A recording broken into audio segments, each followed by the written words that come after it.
ओम नमो भगवते वासुदेवाय नमः। नमस्कार दोस्तों, आज इस वीडियो में आप सुनेंगे आमलकी एकादशी व्रत की कथा।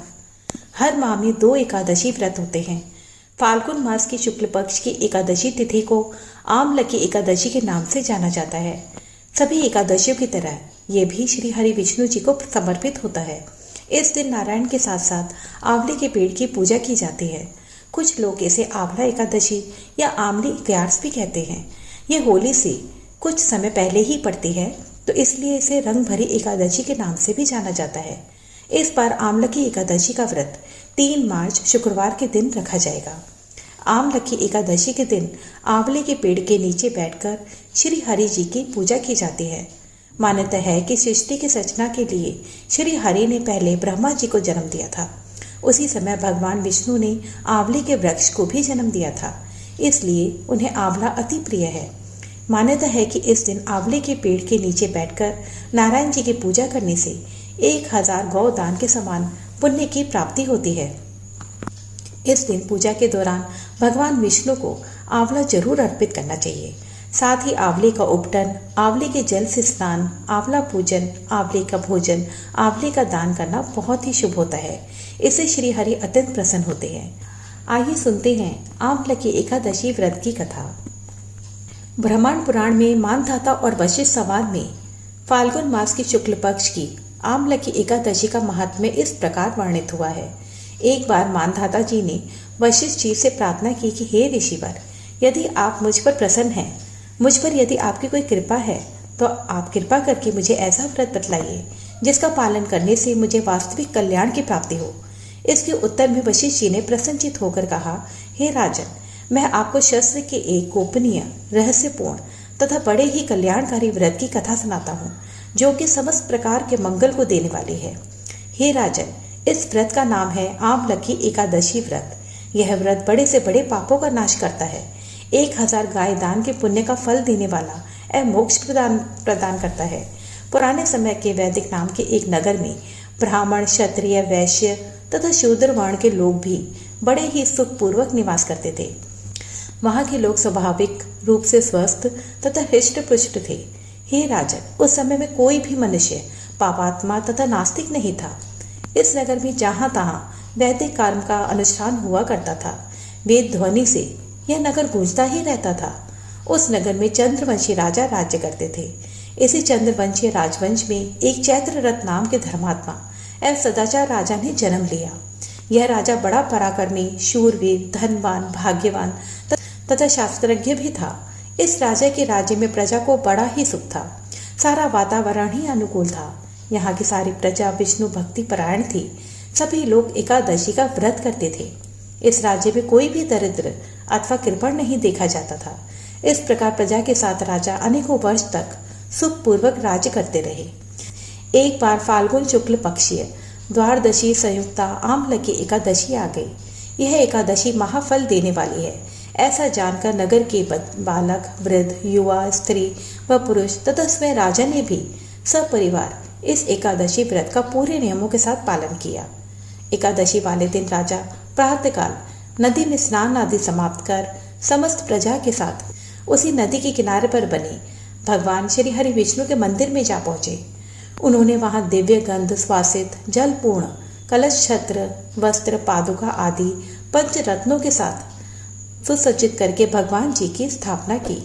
इसके बाद धूप दीप प्रज्वलित करके आमलकी अर्थात आंवले के साथ भगवान श्री परशुराम जी की पूजा की और अंत में प्रार्थना की, हे परशुराम जी, हे रेणुका के सुखवर्धक, हे मुक्तिदाता, आपको मेरा नमस्कार है।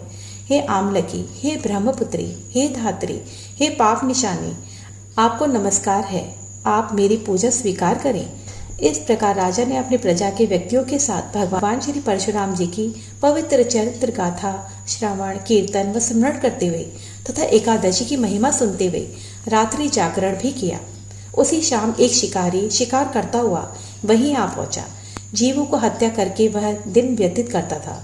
दीपमालाओं से सुसज्जित तथा बहुत से लोगों द्वारा इकट्ठे होकर हरि कीर्तन करते हुए रात्रि जागरण करके देखकर शिकारी सोचने लगा, यह सब क्या हो रहा है।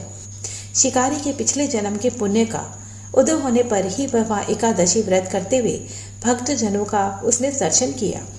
कलश के ऊपर विराजमान भगवान श्री दामोदर जी का उसने दर्शन किया तथा वहां बैठकर भगवान श्री हरि के चरित्र गाथा श्रवण करने लगा।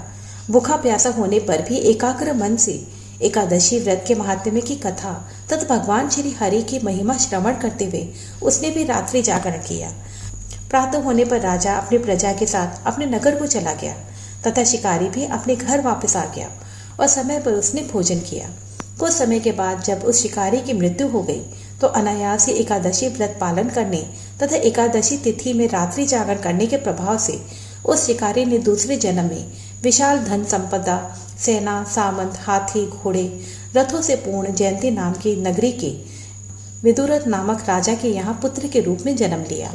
वह सूर्य के समान पराक्रमी, पृथ्वी के समान क्षमाशील, धर्मनिष्ठ, सत्यनिष्ठ एवं अनेकों सद्गुणों से युक्त होकर भगवान विष्णु की भक्ति करता हुआ तथा 1 लाख गांवों का आधिपत्य करता हुआ जीवन बिताने लगा। वह बड़ा दानी भी था। इस जन्म में उसका नाम वसुरथ था। एक बार वह शिकार करने के लिए वन में गया और मार्ग भटक गया। वन में घूमते घूमते थका हारा प्यास से व्याकुल होकर अपनी बाहों का तकिया बनाकर जंगल में सो गया। उसी समय पर्वतों में रहने वाले मलेच्छ यवन सोए हुए राजा के पास आकर राजा की हत्या की चेष्टा करने लगे। वे राजा को शत्रु मानकर उसकी हत्या करने पर तुले हुए थे। उन्हें कुछ ऐसा भ्रम हो गया था कि यही वह व्यक्ति है जिसने हमारे माता पिता, पुत्र पौत्र आदि को मारा था तथा इसी के कारण हम जंगल में खाक छान रहे हैं। किंतु आश्चर्य की बात ही उन लोगों द्वारा फेंके हुए अस्त्र शस्त्र राजा को न लगकर उसके इर्द गिर्द ही गिरते रहे। राजा को खरोच तक नहीं आई। जब उन लोगों के अस्त्र शस्त्र समाप्त हो गए तथा वह सभी भयभीत हो गए तथा एक कदम भी आगे नहीं बढ़ सके, तभी सभी ने देखा कि उसी समय राजा के शरीर में दिव्य गंध युक्त, अनेकों आभूषणों से युक्त एक परम सुंदरी देवी प्रकट हुई। वह भीषण भक्ति युक्ता क्रोधित नेत्रा देवी क्रोध से लाल पीली हो रही थी। उस देवी का यह स्वरूप देखकर सभी यवन इधर उधर दौड़ने लगे, परंतु उस देवी ने हाथ में चक्र लेकर एक क्षण में ही सभी मलेच्छों का वध कर डाला। जब राजा की नींद खुली तथा उसने भयानक हत्याकांड देखा तो वह आश्चर्यचकित हो गया, साथ ही भयभीत भी हो गया कि उन भीषण आकार वाले मलेच्छों को मरा हुआ देखकर राजा विस्मय के साथ सोचने लगा कि मेरे इन शत्रुओं को मारकर मेरी रक्षा किसने की है। यहाँ मेरा कौन हितैषी मित्र है। जो भी हो, मैं उसके इस महान काम के लिए उनका बहुत धन्यवाद करता हूँ। उसी समय आकाशवाणी हुई कि भगवान केशव को छोड़कर भला शरणागत की रक्षा करने वाला और कौन हो सकता है। अतः शरणागत रक्षक, शरणागत पालक श्री हरि ने ही तुम्हारी रक्षा की है। राजा ने उस आकाशवाणी को सुनकर प्रसन्न तो बहुत हुआ, साथ ही भगवान श्री हरि के चरणों में अति कृतज्ञ होकर भगवान का भजन करते हुए अपने राज्य में वापस आ गया और निष्कंठ राज्य करने लगा।